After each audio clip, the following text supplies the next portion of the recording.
দেখো, আমাদের বিএডের যে সমস্যা ছিল, দুদিন পরে ইন্টারভিউ হবে ডকুমেন্টস ভেরিফিকেশনের জন্য, সেই জায়গাতে দাঁড়িয়ে অনেকের বিএড প্রফেশনাল সার্টিফিকেটের একটা সমস্যা হচ্ছিল। তার সমাধানের জন্য ইউনিভার্সিটির ভালো একটা পদক্ষেপ নেওয়া হয়েছে। কি পদক্ষেপ?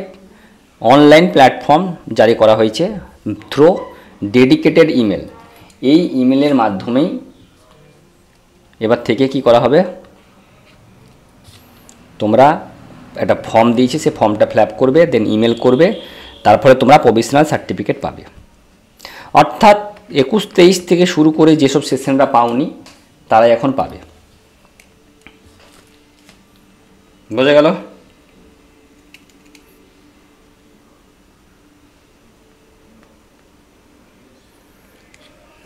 এবার সমস্যা হলো কারা এই সার্টিফিকেটটা পাবে আর কারা পাবে না, এটা একটা সমস্যা। অনেকে বলছে স্যার আমরা তো ফর্ম ফিল আপ করে দিয়েছি। ফর্ম ফিল আপ করে দিয়ে থাকলেও কোনো অসুবিধা নাই। তোমরা প্রফেশনাল সার্টিফিকেটের ব্যাংক ফিজ আজকের ডেট হিসেবে যারা ইস্যু করবে, অর্থাৎ 29/5 হিসাবে, তারা ঠিক এই রেসপেক্টে করবে BSAU RO 261/2025। এবং যে মেলে তোমাদের পাঠাতে হবে সেই মেলটা হলো এই যে ডেডিকেটেড মেল দেওয়া আছে, অর্থাৎ PC অর্থাৎ P সার্টিফিকেট BSAU@gmail.com। তোমরা এক্ষেত্রে কীভাবে সার্টিফিকেটটা পাবে? দেখো, সার্টিফিকেট পাওয়ার জন্য যে রুলসটা জারি করেছে, খুব সুন্দর রুলসটার মধ্যে থেকে কিছু ফর্ম দিয়েছে। প্রথমে আমরা ফর্মটার ডিটেলস যদি একটু দেখলি সুন্দর করে দেখব। এই ফর্মটাতে মনে করো কোনো একটা স্টুডেন্টের নাম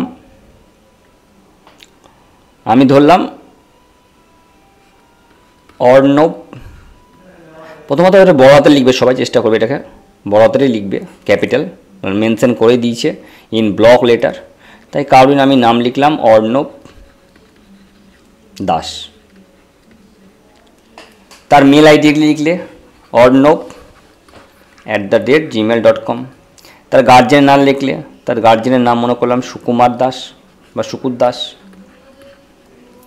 রেজিস্ট্রেশন নাম্বার 21056 যেটা অ্যাডমিট কার্ডে লেখা আছে। এখানটা যদি ইয়ার লেখো, মনে করো বিএড 21-23 যেটা সেশন আছে, তাহলে 21-23 সেশনের রেজিস্ট্রেশন কোন সালে হয়েছে? 2021 সালে হয়েছে। আর সেশন লিখলে কিন্তু তোমাদের অ্যাডমিট কার্ডে যে সেশন লেখা আছে সেই সেশন লিখবে, তাই ইয়ারে ক্লিক করে 2021 করে ছেড়ে দেবে, আর কিছু করার দরকার নেই। Roll number as per just তাই করবে।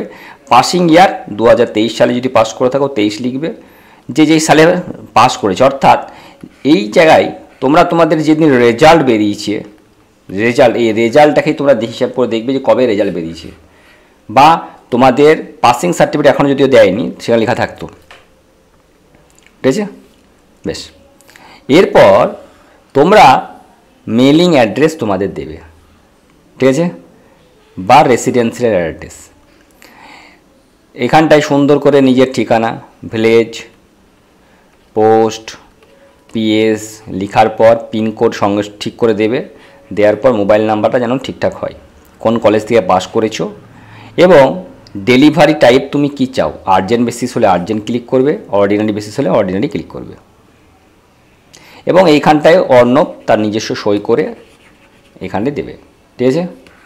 এই একটা কাজ গেল। সঙ্গে কি দিতে হবে অ্যাটাচমেন্ট, এই যে ফর্ম ফিল আপ করেছে তার সঙ্গে original registration certificate, original marksheet,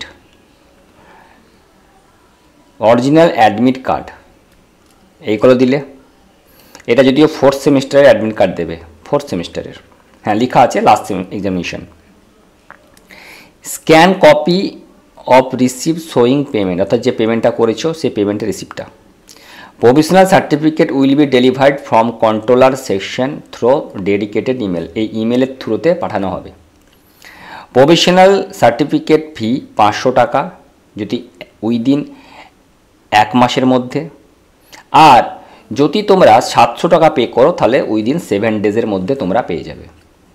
আমার মনে হয় যে যাদের খুব কাট অফের কাছাকাছি আছো তারা 700 টাকা দিয়ে ফিস পেমেন্ট করো, ঠিক আছে।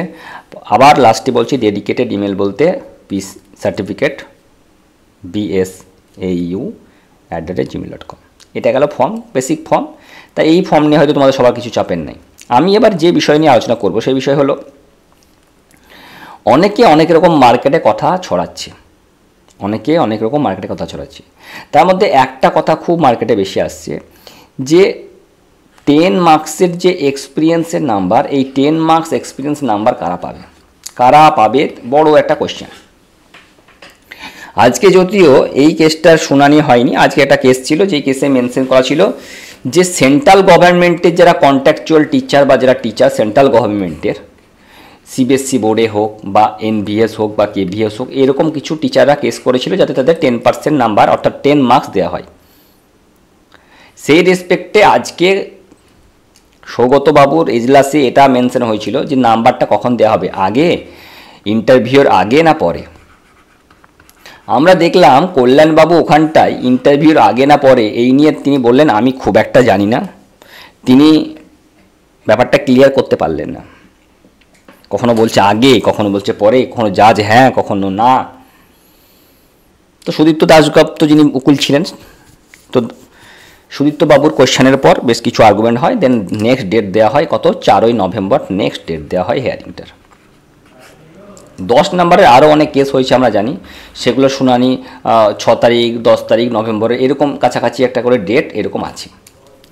আমি এবার এটা বলতে চাইছি, যে সমস্ত 2016-র যোগ্য টিচাররা আছে একটু বুঝবে, এই 2016-র যোগ্য টিচার, যোগ্য তাদের তো এই কারণে বলেনি স্পেসিফাইডভাবে, কারণ এখানে এই যোগ্য মধ্যেও কিছু অযোগ্য ঢুকে আছে। তাহলে কিছু অযোগ্যগুলোকে একদম প্রথমেই বাদ দিয়ে দেওয়া হয়েছিল এবং এদের পরীক্ষা দিতে দেওয়া হয়নি, এটা একটা অযোগ্য। আর এই যোগ্যদের মধ্যে অযোগ্য যেটা ঢুকে আছে, তার জন্যই তো প্যানেলটা বাতিল করা হয়েছে, নাহলে তো প্যানেল বাতিল করার দরকার ছিল না, এদের বাদ দিয়ে দিলে তো হয়ে যেত। তাহলে 2016 সালের যোগ্যগুলো বারবার পোস্ট করছে বা বিভিন্ন ফ্রেশারদের কমেন্টস করছে যেটা আমাদের ভ্যাকান্সি, তোমরা কিভাবে লড়তে আসো, তোমাদের কি এই সব হাজার রকমের কথা। তা আমি তাদের বলি, তোমাদের এই শুধুমাত্র 10 নম্বর যোগ্যদের দায়িত্ব ফ্রেশাররা নেবে, যে তোমাদের দেওয়া হোক আগে পরে যখন হোক তোমরা নাও, অসুবিধা নেই। কিন্তু তোমাদের মধ্যে থেকে যারা অযোগ্য ঢুকে আছে এদের দায়িত্বটা কে নেবে?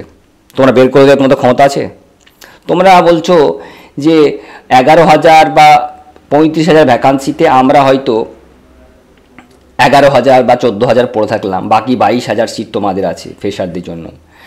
কিন্তু আমার বক্তব্য, এই 22,000-এর যে কন্ট্রাকচুয়াল টিচার, গেস্ট টিচার, বাকি টিচাররা নাম্বারটা পাবে, সেটাকে তোমাদের বোধ বুদ্ধিতে হয় না? আমি এতক্ষণ পর্যন্ত 2016-র যোগ্যদের যোগ্যই ভাবছিলাম, কিন্তু তাদের বিভিন্ন নেতা বা নেতৃত্বদের কথা শুনে এই রকম যুক্তিগুলো, এই যে আমি কথাগুলো বললাম যে আমাদের ভ্যাকান্সি বাদ দিলেও তোমাদের মেলা ভ্যাকান্সি পড়ে থাকে, এই ওই কথা, তো আমার মনে হচ্ছে এই যোগ্যদের মধ্যে সবাই যোগ্য তো, আবার এই যোগ্যদের মধ্যে আমার ডাউট থেকে গেল একটু। যারা ভিডিওগুলো শুনবেন সেই সব নেতাগুলো উত্তর দেবেন, আমার যোগ্যটার যোগ্য যদি থাকেন তার জবাবে প্রতি উত্তর দেবেন। বেশ, এটা একটা দিক গেল। দ্বিতীয় আর একটা দিক বলছি ওদের কথাটা, সেটা হলো সুপ্রিম কোর্ট রেসপেক্টে ওরা বলছে যে সুপ্রিম কোর্ট আমরা গেছিলাম, সে রেসপেক্টে তোমাদের বিকাশবাবু তো কিছুই করতে পারেনি, জাজ তাদের ধমক দিয়েছে। আমি বলবো সেদিনের হিয়ারিংয়ের ভিডিওটা জাস্ট একটু ক্লিপটা দেখে নেন। সেদিন বিকাশবাবু এইটুকু বলেছিলেন যে এক্সপিরিয়েন্স কথাটা, কিন্তু সেই দিন সঞ্জয়বাবু কথাটা ঠিক করে না শুনেই তিনি বললেন, আপনি কি মনে হয় না যে এক্সপিরিয়েন্স টিচার নিয়োগ হোক বা পেলে সুবিধা হয় সরকারের? তখন তিনি আর কিছু আর্গুমেন্ট করেনি, তিনি চোখে বলেই ব্যাপারটাতে সরে আসেন। দ্বিতীয়বার আগমন করতে গেলে তখন জাজ তাকে একটু ধমক দেন। কিন্তু এই 10 নম্বরের এক্সপিরিয়েন্স যে আগে দেবে না পরে দেবে এই নিয়ে কোনো আর্গুমেন্ট হয়নি। যোগ্যদের বলছি, বারবার এই যোগ্যদের কথাটা বলছি, আমি যোগ্য 2016-দের কথা বলছি। কোনো জায়গায় যদি এটা প্রমাণ করে দিতে পারেন ভিডিওতে আপনারা কোনো আর্গুমেন্ট হয়েছে 2016 10 মার্কস 10 মার্কস মেনশন করা হয়েছে আগে বা পরে, এই কথাটা যদি কোথাও কথাটা দিতে পারেন, তাহলে যোগ্যরা আপনাদের পেছনে লাগবে না। আপনাদের এতদিন মনে হয়নি যারা ওয়েটিং লিস্টে পড়েছিল তাদের জন্য কিছু করি? আপনারা আজকে নিজেদের বলছেন যে আমাদের কথা কেউ ভাবছো না, এতদিন 10 বছর চাকরি করে এলাম, তা তাদের কথা ভাবছো না যারা প্যানেলে মেরিট লিস্টে ওয়েটিং হয়ে পড়েছিল, অযোগ্যদের জন্য যোগ্যগুলো ওয়েটিং হয়ে পড়েছিল? কথাটা কি, কথাটা হচ্ছে যার যেখানে স্বার্থে আঘাত সে সেখানে গিয়ে নিজের মতো করে বক্তৃতা দিচ্ছে। তবে হ্যাঁ, আমি ভেবেছিলাম 2016 অনেক যোগ্য টিচার আছেন, তারা হয়তো যুক্তিগুলো ঠিকঠাক দেবেন যে হ্যাঁ আমরা শুধুমাত্র কোর্ট থেকে বা শিক্ষা দপ্তর থেকে যোগ্য টাকা বের করে নিয়ে আসবো তার মধ্যে, তারপরে আমরা নাম্বারটাকে নেব এবং এটা আমাদের বেনিফিটেড, এখানে সবাই তো সাপোর্ট করতো। কিন্তু এখন তারা যেভাবে হনুমন্ত যুক্তিগুলো দিচ্ছে এটা টিকবে না। আজকের এটা এবং বিভিন্ন জায়গার থেকে যেটুকু সবাই তোমাদের কাছ থেকেও জানা এবং বোঝাও যাচ্ছে সত্যি কথা বলতে অনেস্টলি, সেটা হলো 2016 সালের আমার মনে হয় না 40% যা টিচার আছে, যারা 40% টিচারের মতো, আমার মনে হয় না তারা কাট অফ 10 নাম্বার দিলেও অ্যাড করলেও তারা ফ্রেশারদের কাট অফ সঙ্গে কম্পিটিশন করতে পারবে। তাই যদি 1:1.6 রেশিওতে একবার ডেকে দেয় এবং এই 40% টিচার যদি 2016 সালে ডাক না পায়, এদের জীবন শেষ। তাই কিছু একটা গল্প হতে চলেছে, নাহলে কল্যাণবাবুর মতো লোক আজকে কোর্টে এভাবে আর্গুমেন্ট করতেন না, তিনি ক্লিয়ারলি মেনশন করে দিতেন তার কাছে অজানা কিছুই নয়, তিনি বাদ দিয়ে এর গ্যাজেট তৈরি হয়নি। যাই হোক, এটা একটা দিক ছিল, বললাম, বলার থাকলো।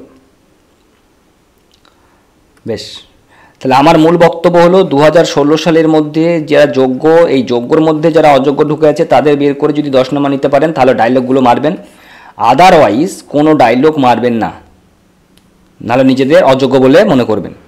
বোঝা গেল? ঠিক আছে, বেশ। এবার আসি সার্টিফিকেট ইস্যু নিয়ে। বিভিন্ন স্টুডেন্ট বিভিন্ন রকম নিজেদের মতো করে চলছে, ঠিক যেভাবে 60টা কোশ্চেনের এমসিকিউর মধ্যে যার যেটা মনে হচ্ছিল ভুল হয়েছে সেটাই মনে হচ্ছে যেন কোশ্চেনটা রং, যার যেটাই রং মানে ভুল করে এসছে অ্যান্সার, সেই কেস করবে, সেই অবজেকশন করবে। ঠিক সেরকম সার্টিফিকেটের ক্ষেত্রে কারোর EWS মনে হচ্ছে যে ও পেলে আমার লস, চল ওর বিরুদ্ধে কেস করি, কারোর PH বেরিয়েছে ওর এগেনস্টে কেস করি, কারোর OBC তো ওর এগেনস্টে কেস করি। তো যার যা সমস্যা হচ্ছে নিজেদের মধ্যে ভোগ করা, চলো এটা কেস করে দাও। দেখা যাক 7 তারিখ নাকি 3 তারিখ নাকি 8ই নভেম্বর কোন দিন রেজাল্ট বেরোয়। কারণ আজকের আর্গুমেন্টের যে খবর, ডকুমেন্টস ভেরিফিকেশন করতে চাইছেন, দরকার হলে সবারই করবেন, তারপরে নাকি ইন্টারভিউ, তারপরে নাকি যাই হোক। তো আমরা সামনের সপ্তাহ ছাড়া কেউ ব্যাপারটা ক্লিয়ার করতে পারবো না কমিশন ছাড়া। তাই নিজেদের মধ্যে ঝামেলা করে গালাগালি করে কমেন্ট করে লাভ নেই, সময় এলে সবটুকু দেখা যাবে। তাই সবাই নিজের মতো করে মক টেস্টের জন্য রেডি থাকো, মক ইন্টারভিউগুলো ভালো করে দাও। আজকে বিএডে যে পরিমাণ ছাত্রছাত্রীর প্রফেশনাল সার্টিফিকেট তুলতে গেছিলো তার 1/4 অংশ আন্দোলনে যায়নি, বারবার বলা সত্ত্বেও। তো যাই হোক, নিজেদের ব্যাপারে এটা, চাকরি যে পাবে পাবে, না পাবে না পাবে তার ব্যাপার, বলার দরকার ছিল বলেছিনি। সবাই ভালো থেকো, সুস্থ থেকো, বেস্ট অফ লাক।